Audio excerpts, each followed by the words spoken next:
Hello everyone, আসসালামু আলাইকুম। মামা কুক অ্যান্ড ব্লগ চ্যানেলে আপনাদের সবাইকে স্বাগতম।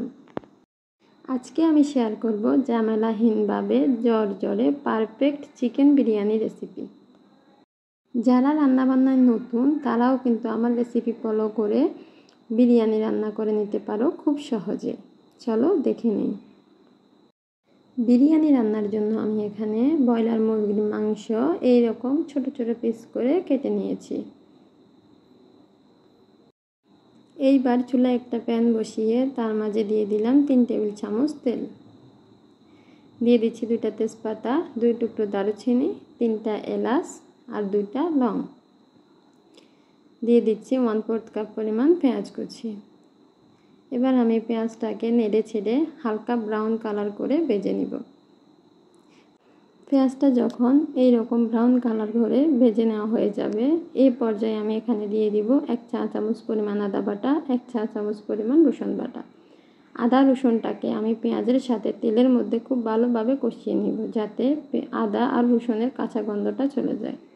এবার এখানে দিয়ে দিচ্ছি 3 টেবিল চামচ পরিমাণ বিরিয়ানির মশলা।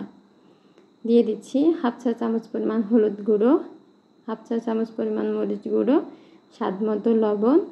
দিয়ে দিচ্ছি 1 চা চামচ পরিমাণ জিরে গুঁড়ো আর 1/2 চা চামচ পরিমাণ ধনে গুঁড়ো। মশলাগুলো আমি তেলের মধ্যে 30 সেকেন্ডের মতো ভেজে নেব। মশলাগুলো ভেজে এর মধ্যে আমি আগে থেকে কেটে রাখা মাংসগুলো দিয়ে দিলাম। মাংসগুলো দিয়ে উপর নিচ করে খুব ভালোভাবে মাংসগুলো আমি মশলার সাথে মিশিয়ে রান্না করব 5 মিনিটের মতো। এরই মাঝে মাংস থেকে খানিকটা পানি বের হয়ে আসবে। আমি এখানে আলাদা করে কোনো পানি ব্যবহার করব না। মাংস থেকে যে পানিটা বের হবে ওই পানির মধ্যে আমি মাংসগুলো খুব ভালোভাবে সিদ্ধ করে নেব। চুলার আঁচটা লো হিটে রেখে আমি মাংসগুলো খুব ভালোভাবে কষিয়ে নেব। আপনাদের মাংস থেকে যদি পানি বের না হয়, এই ক্ষেত্রে আপনারা এখানে 1/2 কাপ পরিমাণ পানি দিয়ে মাংসটা ভালোভাবে কুক করে নিতে পারেন। আমার মাংস রান্না হয়ে গেছে।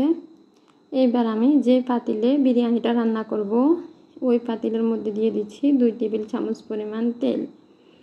দিয়ে দিচ্ছি 1 চিমটি শাহি জিরা। দিয়ে দিব 2 টেবিল চামচ পরিমাণ ঘি। আর এর মধ্যে দিয়ে দিব সামান্য একটু পেঁয়াজ কুচি। আমি পেঁয়াজটাকে নেড়ে ছেড়ে হালকা একটু ভেজে নিব। ভেজে নেওয়া হয়ে গেলে এইবারের মধ্যে দিয়ে দিব আগে থেকে ধুয়ে পানি ঝরিয়ে রাখা বিরিয়ানির চাউল।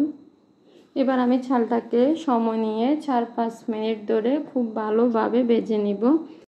চালটা যত ভালোভাবে ভেজে নেওয়া হবে বিরিয়ানিটা কিন্তু ততটাই ঝরঝরে হবে। আপনারাও চেষ্টা করবেন চালটা খুব ভালোভাবে ভেজে নেওয়া হয়ে গেলে এখন এর মধ্যে আমি অ্যাড করে দিব চালের ডাবল ফুটন্ত গরম পানি। এখানে কিন্তু অবশ্যই ফুটন্ত গরম পানি ব্যবহার করতে হবে, আর যতটুকু চাল নেবেন তার দ্বিগুণ পানি দিবেন। এতে কিন্তু চালটা পারফেক্টভাবে সিদ্ধ হবে। এখন এর মধ্যে দিয়ে দিচ্ছি 7-8টা কাঁচামরিচ। দিয়ে দিব আগে থেকে রান্না করে রাখা মাংসটা এখন দিলে চালের সাথে খুব ভালোভাবে মিশে যায়। এবার এখানে 2 চামচ পরিমাণ বিরিয়ানির মশলা দিয়ে নেড়ে ছেড়ে আমি খুব ভালোভাবে মিশিয়ে নেব। এবার এখানে আমি লবণটা টেস্ট করে হালকা একটু লবণ অ্যাড করে দিয়ে ঢাকনা দিয়ে চুলার আঁচটা একদম লোতে রেখে রান্না করব 10 মিনিট। 10 মিনিট পর দেখুন আমার চালটা কিন্তু খুব ভালোভাবে সিদ্ধ হয়ে গেছে। এবার আমি আলতো হাতে বিরিয়ানিগুলোকে উপর নিচ করে দিব। উপর নিচ করা হয়ে গেলে এবার আমি বিরিয়ানিগুলোকে একসাথ করে চুলার আঁচটা বন্ধ করে ঢাকনা দিয়ে দমে রেখে দিব 1 ঘন্টা। 1 ঘন্টা পর আমি বিরিয়ানিগুলোকে আলতো হাতে নেড়ে কিছুটা বিরিয়ানি আপনাদেরকে পরিবেশন করে দেখাচ্ছি আমার বিরিয়ানিগুলো কতটা ঝরঝরে আর কতটা পারফেক্ট হয়েছে তা দেখে বুঝতে পারছেন। বিরিয়ানিটা কিন্তু দেখতে যতটা সুন্দর হয়েছে খেতেও কিন্তু ঠিক ততটাই সুস্বাদু হয়েছে। ভিডিওটা ভালো লাগলে অবশ্যই একটা লাইক দিবেন, আর এরকম সুন্দর সুন্দর ভিডিও পেতে আমার চ্যানেলটা সাবস্ক্রাইব করে রাখবেন। আজ এ পর্যন্তই। সবাই ভালো থাকবেন। আল্লাহ হাফেজ।